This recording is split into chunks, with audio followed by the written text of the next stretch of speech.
వచ్చావా రాక్షసి? నమస్తే విజయవాడ. మామూలు కాదయ్యా మీరు. మొత్తానికి విజయవంతంగా పెద్ద టీంని తీసుకొచ్చేశారు. రామ్ చరణ్ని తీసుకురాగలిగారు. మెయిన్లీ థ్యాంక్స్ టు ఎంపీ గారు. ఇంత షార్ట్ టైంలో ఇంత చాలా బాగా ఆర్గనైజ్ చేసినందుకు we are very very happy. 1962 Benz circle దగ్గర సరోజినీదేవి హాస్పిటల్లో నేను పుట్టాను. అప్పుడు బెజవాడ. సో బెంజ్ సర్కిల్ నాకు బాగా తెలిసి అప్పుడు వాకింగ్ స్ట్రీట్ అయి ఉండేది. ముంతకింద పప్పు, గవర్నర్ పేటలో ముంతకింద పప్పు ఇవన్నీ తిని ప్రతి హాలిడే ఇక్కడ ఎంజాయ్ చేసినాడిని, మీతో పెరిగినాడిని, మీతో ఉన్నాడిని, మీతో ఉండిపోయేవాడిని. నేను ఇక్కడ పుట్టింది ఎంత వాస్తవం. పెద్ది అనే సినిమా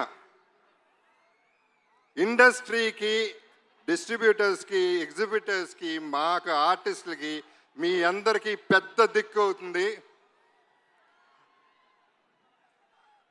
ఇది వేరే రేంజ్కి వెళ్ళిపోయే సినిమా. అందరూ గట్టిగా ఊపిరి పీల్చుకునే టైం, అందరూ ఆకలి, అందరు దాహం తీర్చే టైం ఇది. నాకు కూడా, ఎందుకంటే నాకు మంచి క్యారెక్టర్ వచ్చి 8 ఏళ్ళు అయింది. అంటే అరవింద సమేత తర్వాత పెద్దిలో నా క్యారెక్టర్, నాకు బుచ్చిబాబు నన్ను ఎలా ఊహించాడో నాకు తెలియదు, కానీ అప్పలసూరిగా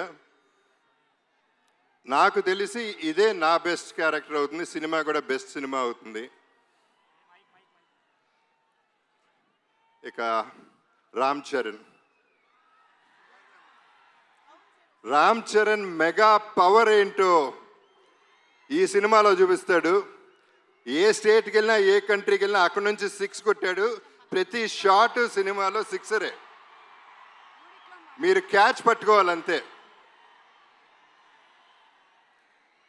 వాళ్ళ నాన్నగారు చిరంజీవి గారితో ఒక చిన్న డిస్కషన్ జరిగింది, మెగాస్టార్ గారితో. అప్పుడు నేను చరణ్ అంటే నాకు చాలా ఇష్టం.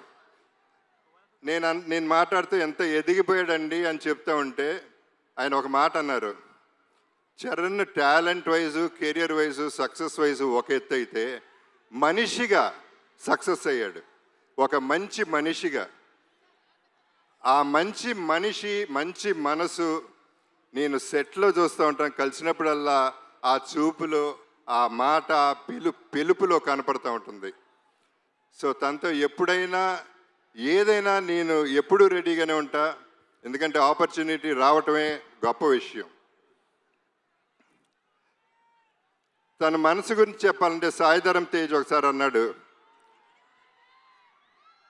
తన ఇంట్లో వాళ్ళ పేరెంట్స్తో పాటు వాళ్ళ బాబాయ్, మన డిప్యూటీ సీఎం గారు పవన్ కళ్యాణ్ గారు,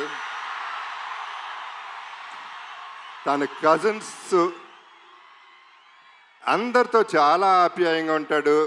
చాలా సరదాగా అల్లరి చేస్తూ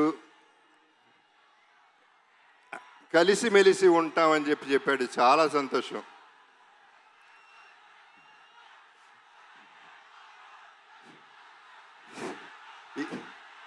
ఈ పర్టికులర్ సినిమా గురించి నేను ఎక్కువ చెప్పదలుచుకోలేదు, ఎందుకంటే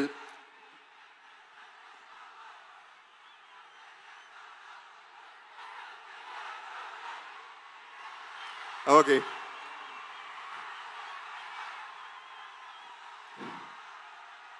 ఇక మా బుచ్చిబాబు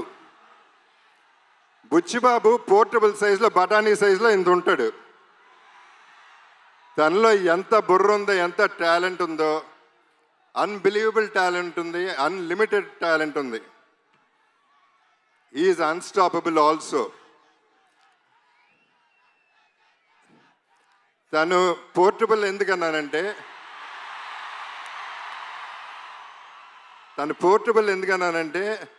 ఇలా ఉంటాడు, అందరు సంకల్లో దూరిపోతూ ఉంటాడు, చాలా ప్రేమగా ఉంటాడు. ఆ పోర్టబుల్ సెట్ని ఎక్కడికంటే ప్రతి ఇంట్లో, ప్రతి గుండెల్లో చేర్చేసుకుంటారు. అసలు వదిలితే సంకెక్కేస్తాడేమో అటు ఉంటాడు. తను ప్రతి క్యారెక్టర్ డిజైన్ చేసిన విధానం అద్భుతంగా ఉంటుంది. మీరు చూస్తారు సినిమా, నేను ఎక్కువ చెప్పవసరం లేదు, మీ అందరికీ అన్నీ బాగా తెలుసు. ఇక రెహమాన్ గారి గురించి అప్పుడు ఇప్పుడు ఎప్పుడు కూడా సెల్యూట్ సార్. ఇక ర్యాండీ ఒక వన్ మోర్ అనేది ఎప్పుడు వినపడుతుంది దగ్గర. అండ్ ధైర్యంగా టేక్ ఓకే అని చెప్పగలే ధైర్యం ఒక్క ర్యాండీకే ఉంది డైరెక్టర్ కంటే ముందు. అంత క్యాలిబర్ ఉన్న ర్యాండీతో పనిచేశాను. నా అదృష్టం ఈ సెకండ్ ఇన్నింగ్స్లో ఇటువంటి వాళ్ళతో పనిచేయగలుగుతున్నాను.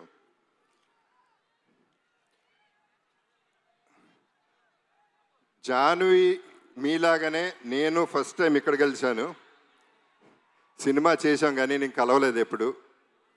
శ్రీదేవి గారు నాన్నగారు సినిమాలో చేశారు కానీ ఆవిడ తెలుసు, కానీ ఈవిని కలవలేదు. కానీ శ్రీదేవి గారు ఎక్కడున్నా ఈ జర్నీ అంతా ఎంజాయ్ చేస్తూ ఉంటారు.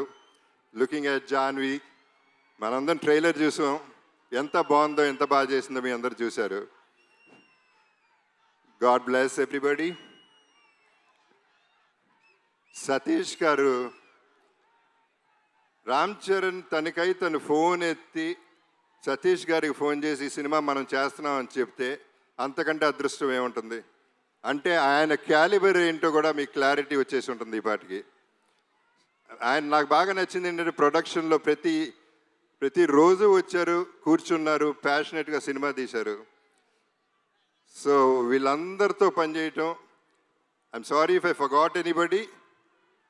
సో వీళ్ళందరితో పనిచేయటం, ఈ జర్నీ ఎంజాయ్ చేయటం అనేది నాకు ఒక అద్భుతం. నా జీవితంలో ఇదొక అద్భుతం అవుతుంది, నా బెస్ట్ ఫిల్మ్ అవుతుంది, నా బెస్ట్ క్యారెక్టర్ అవుతుంది.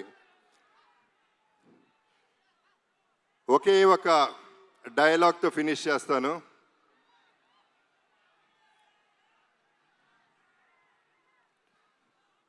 ఆఖరికి వచ్చను కూడా ఒంట్లో దాచుకుని బతకాలంటారా దీని అమ్మ బతుకు.